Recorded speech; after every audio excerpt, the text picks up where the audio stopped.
పూర్తిగా ఆయన చేతిలో లేని కనుక దానిపై ముందుకు వెళ్ళలేకపోయారు. ఈ విషయాల్లో జగన్ చిత్తబుద్ధిని తగ్గించనవసరం లేదు. ఆయన ఒకటి తెలిస్తే ప్రజలకు మరో రకంగా రావడంతో చంద్రబాబుకు అది అడ్వాంటేజ్ అయింది. విశాఖ ప్రజలు కూడా తమ రాజధాని వద్దని అనుకున్నారని చంద్రబాబు అభిప్రాయపడుతున్నారు. ఎంతవరకు తప్పు లేదు. ఎందుకంటే జగన్ ఆ ప్రాంతానికి అంత పెద్ద వరం ఇస్తే దాన్ని వారు ఆదరించలేదు. కర్నూలులో ఏమైంది అన్నాడు అన్న ఏంటి మీ అన్నాడు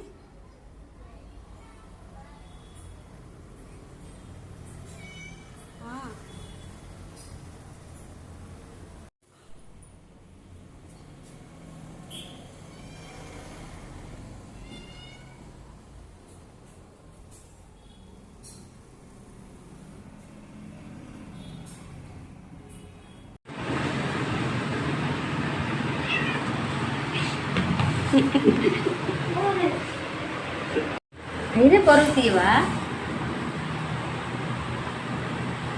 అయ్యి తీయ అంత పద్ధతి పెట్టే